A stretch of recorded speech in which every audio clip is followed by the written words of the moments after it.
April 19, 1945. The air above the Philippine Sea trembles with the roar of dying engines. Lieutenant Hiroshi Tanaka's Zero fighter spirals downward, trailing black smoke that writes an obituary across the coral blue sky.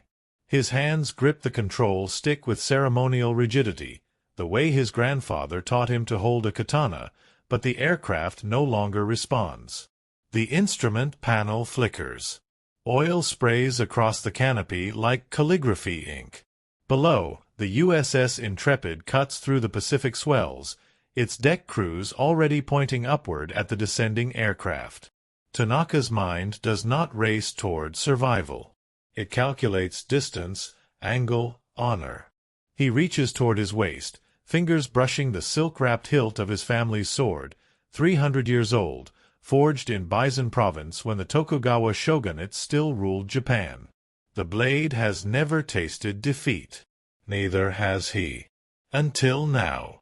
The Zero hits the water 200 meters from the carrier's starboard side, a violent belly flop that sounds like a temple drum struck by a sledgehammer. Foam erupts. Metal screams. And then, silence. The kind of silence that precedes either death or transformation. But Lieutenant Tanaka does not die. Not that day. The USS Intrepid's motor whaleboat reaches him within minutes, sailors hauling his waterlogged body over the gunwale with the practiced efficiency of men who have fished dozens of enemies from these same waters. Tanaka expects execution. He has been told since flight school that Americans are barbarians, that they desecrate bodies, that they take trophies from the dead. He has seen the propaganda posters in the ready rooms at Kanoya Air Base, images of leering, ape-faced Marines holding Japanese skulls like drinking cups. His instructors assured him that capture meant torture, humiliation, a dishonor worse than any death.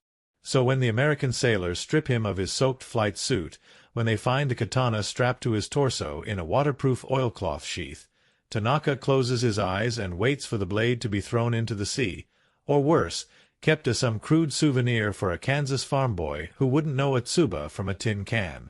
Instead, a young petty officer, freckled, no older than 20, carefully unwraps the sword, examines the temper line along the blade, and sets it gently on a folded tarpaulin. He does not swing it. He does not pose with it. He treats it the way one might handle a sleeping infant.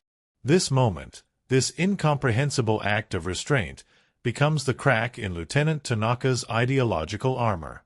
It is the first fissure in a wall built by 2 decades of imperial indoctrination. And he is not alone. Across the Pacific Theater, in prisoner of war camps from Guam to Okinawa, from Australia to the American heartland, thousands of captured Japanese servicemen will experience similar ruptures in their understanding of the enemy. But no rupture will prove as profound, as symbolically loaded, as the return of a samurai sword. To understand why, we must first understand what the sword meant, not just to Tanaka, but to the entire architecture of Japanese martial ideology.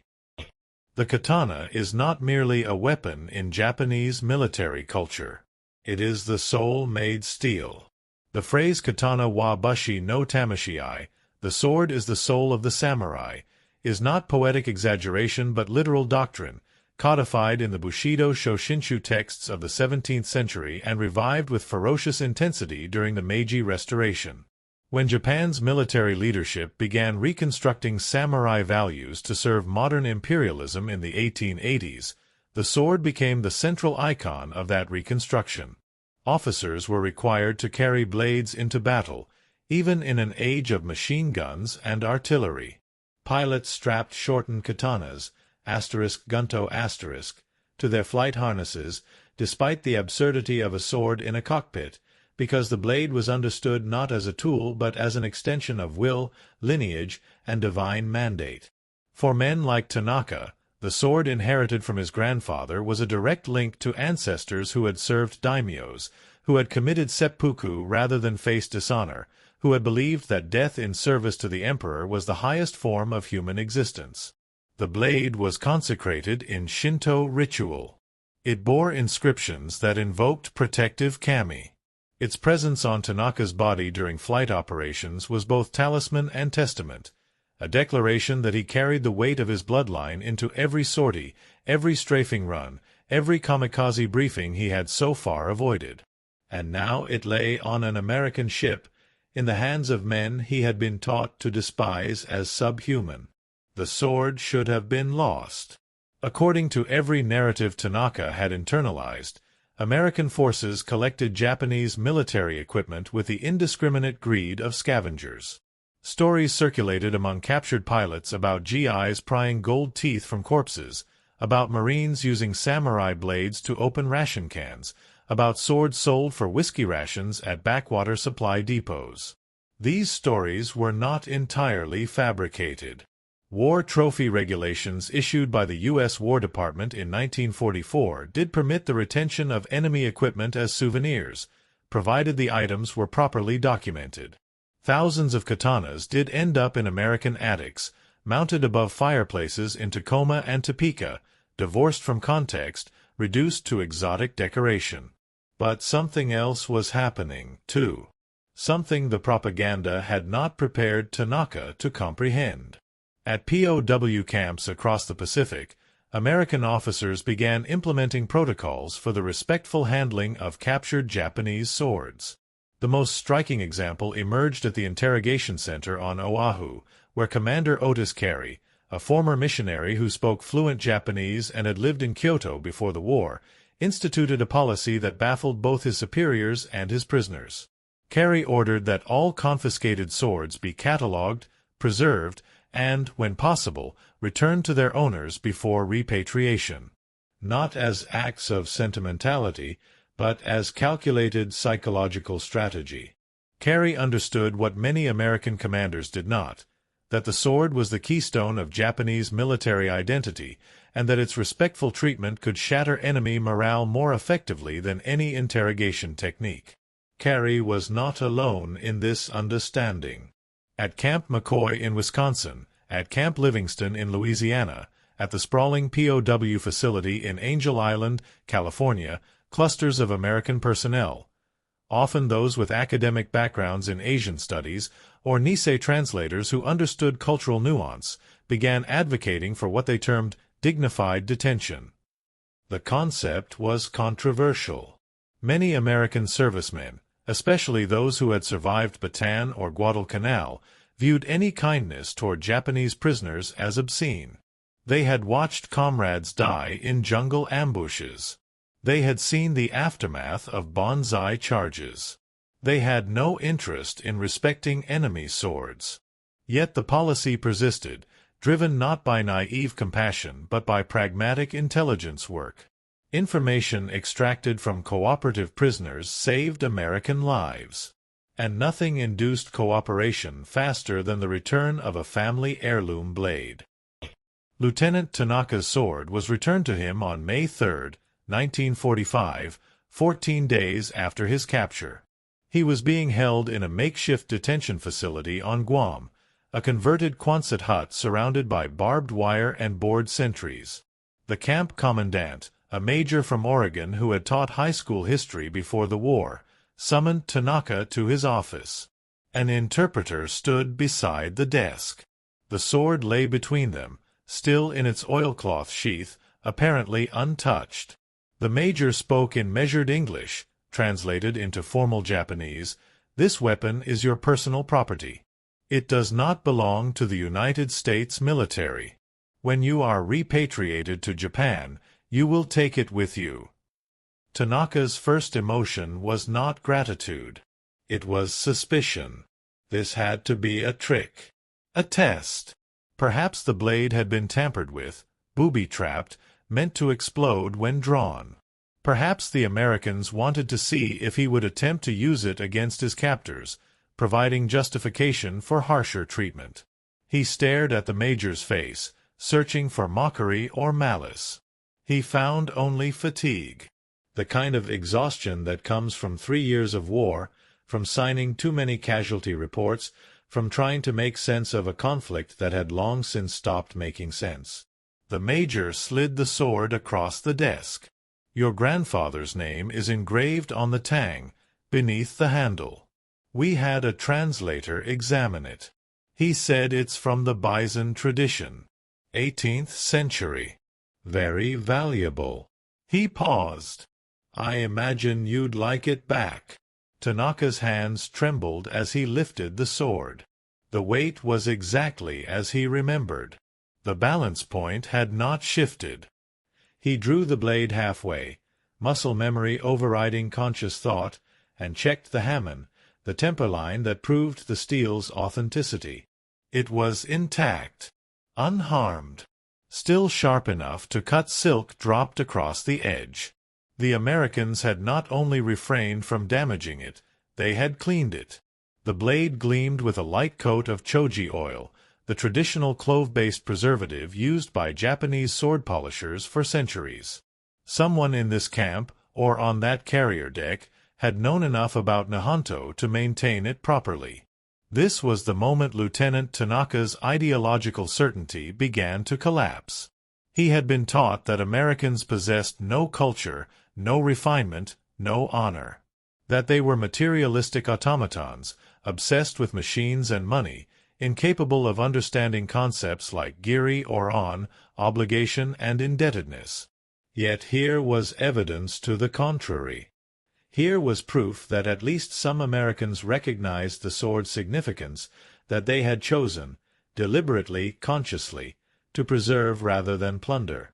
The gesture violated everything Tanaka had been trained to believe about his enemy. It created a cognitive dissonance he could not resolve through the frameworks provided by his military education. And so, in the sweltering Guam heat, sitting in a Quonset hut 10,000 miles from home, Lieutenant Hiroshi Tanaka began the slow, agonizing process of reconsidering the nature of the war he had been fighting. He was not the first, nor would he be the last. The phenomenon of ideological disillusionment among Japanese POWs has been extensively documented by post-war historians, most notably in the work of Ulrich Strauss, a German-American intelligence officer who interviewed hundreds of prisoners between 1944 and 1946. Strauss identified a pattern he termed the collapse of the emperor myth, a psychological process in which captured Japanese servicemen, confronted with the material and moral reality of American society, experienced a crisis of belief so profound that many refused repatriation even after the war's end. The return of personal swords, Strauss noted, often served as the catalyst for this collapse. The sword was supposed to be sacred. Its profanation by the enemy was supposed to confirm Japanese superiority and American barbarism. When the opposite occurred, when the sword was treated with reverence, the entire narrative framework collapsed. Consider the case of Captain Kazuo Sakamaki, the first Japanese POW of the Pacific War, captured after his midget submarine ran aground during the Pearl Harbor attack. Sakamaki spent the war's early months in profound shame, convinced he had dishonored himself and his family by surviving. He repeatedly requested to be executed. American guards, baffled by his suicidal despair, instead gave him English-language books, taught him chess, and eventually returned the personal effects seized during his capture, including a short wakizashi blade he had carried as an academy graduation gift. Sakamaki later described the return of that sword as the beginning of my re-education. The Americans, he realized, were not the demons of propaganda. They were simply men, capable of cruelty and kindness in equal measure, fighting a war they believed to be just. Or consider the interrogation records from Camp Tracy, California, a secretive facility where high-value Japanese prisoners were questioned by Nisei linguists trained in psychological manipulation. The interrogators discovered that offers of better food, warmer clothing, or recreational privileges rarely induced cooperation. But the promise of sword preservation, the assurance that family blades would be returned intact, opened floodgates of intelligence. Pilots provided airfield coordinates. Submariners described convoy routes. Intelligence officers revealed encryption methods, all in exchange for the guarantee that their ancestral steel would not be melted down for scrap or sold to the highest bidder.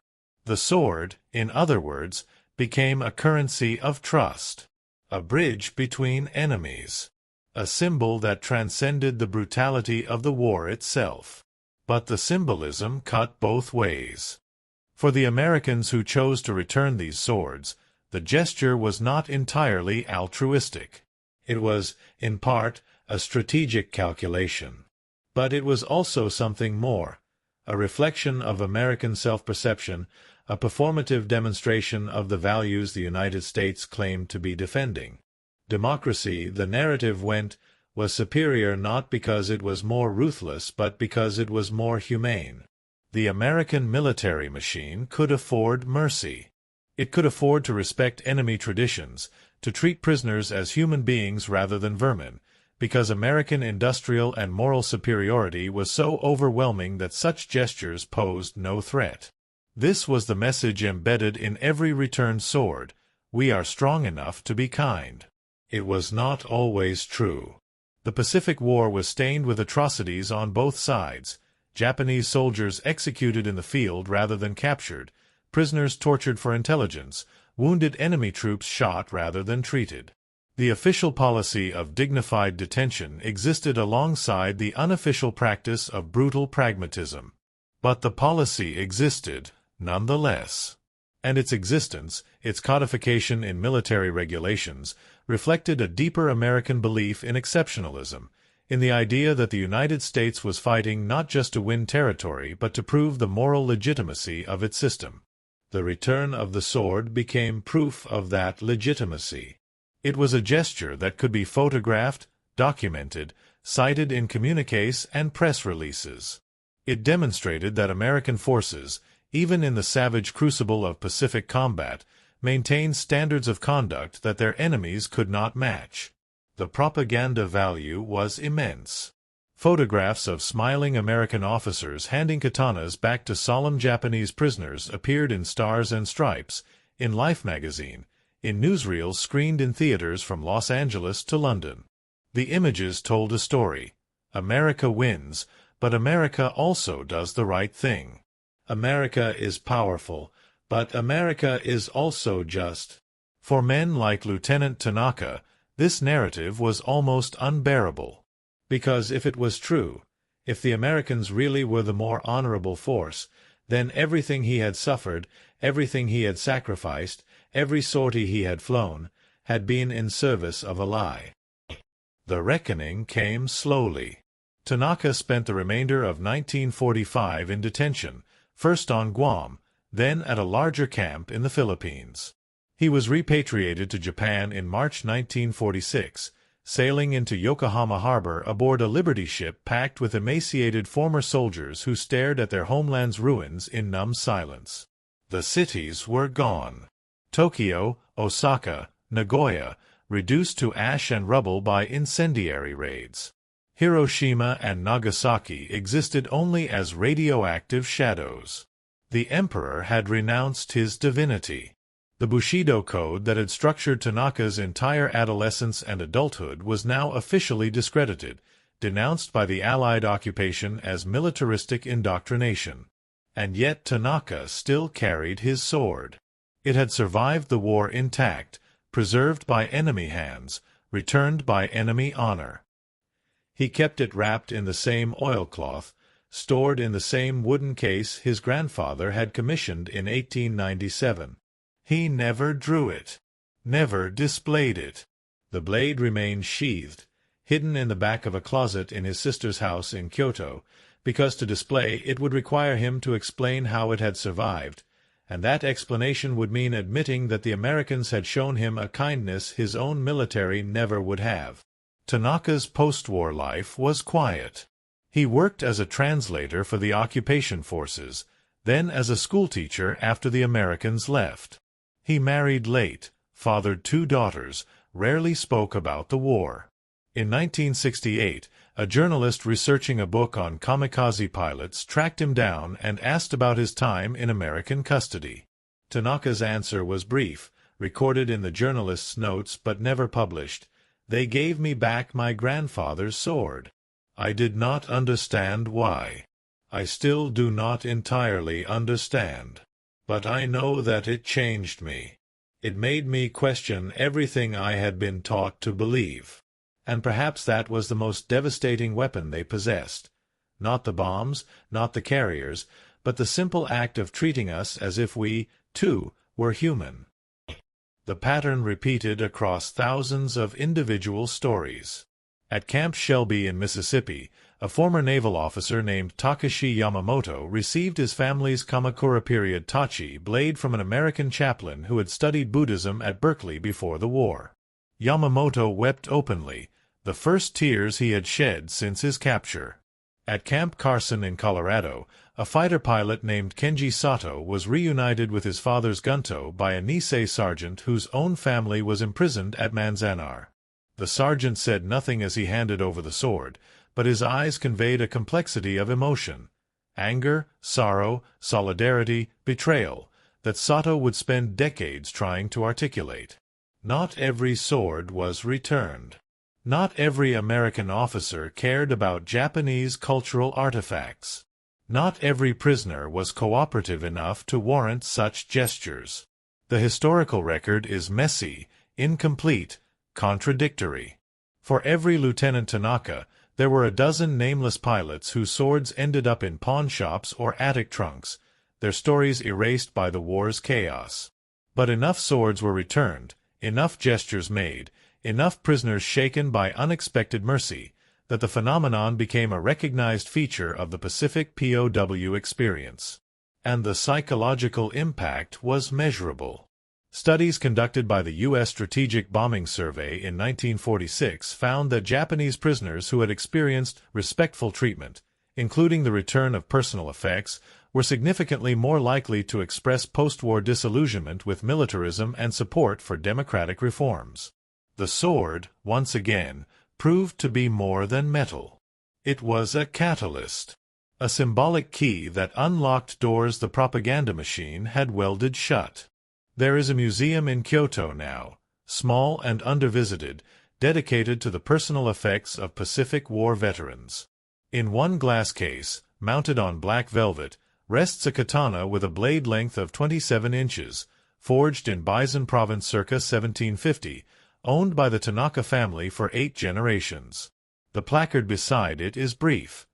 Asterisk returned by U.S. Forces, 1945. Donated by Tanaka family, 1989. Asterisk no further explanation is provided. Visitors, mostly elderly, mostly Japanese, pause before the case, read the placard, and move on. Few linger. Few ask questions. But the sword remains. Polished. Preserved. A monument to a moment when enemies chose, however briefly, to see each other as something more than targets. A moment when the machinery of total war paused long enough to acknowledge that some things, tradition, lineage, honor, transcended the imperative to destroy. Lieutenant Hiroshi Tanaka died in 1994, at the age of 73. His daughters inherited the sword but chose not to keep it. They donated it to the museum, along with Tanaka's flight logs, his POW identification card, and a single photograph. Tanaka standing on the deck of the USS Intrepid, soaking wet, surrounded by American sailors, his expression unreadable. The photograph was taken by a Navy journalist moments after his rescue. It was never published during the war. The censors deemed it too humanizing. But the image endures.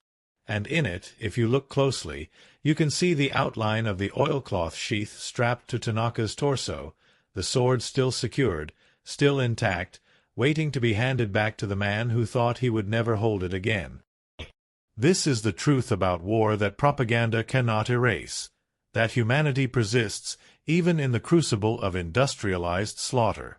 That individuals, acting within the constraints of ideology and duty, sometimes choose mercy over convenience. That a gesture as simple as returning a sword can fracture decades of indoctrination, can plant seeds of doubt that bloom into wisdom, can demonstrate that the enemy, too, possesses values worth respecting. The Americans who returned those swords did not end the war. They did not shorten it by a single day. But they changed its meaning for the men who received them. They proved that victory need not erase nuance, that strength can coexist with compassion, that the greatest demonstration of power is the decision to wield it gently. And perhaps that is the lesson encoded in every returned blade, every respectful gesture, every moment when the machinery of war stuttered and allowed something human to pass through, that the true measure of a civilization is not how it treats its allies, but how it treats its defeated enemies. That freedom, if it is to mean anything, must include the freedom to choose honor even when brutality would be easier. That abundance, material, moral, philosophical, is demonstrated not by what we take from others, but by what we choose to give back. Lieutenant Tanaka carried his grandfather's sword through the ruins of post-war Japan, a silent reminder that the Americans had possessed something more dangerous than any weapon: the ability to surprise, to contradict expectations, to reveal the inadequacy of the narratives both sides had constructed. The sword became his burden and his liberation, proof that the world was more complex than propaganda allowed, that enemies could be wrong about each other, that defeat could teach lessons victory never would. The blade remains sharp, even now, waiting, remembering, a monument forged in steel to the possibility that, even in war, we need not become what we destroy.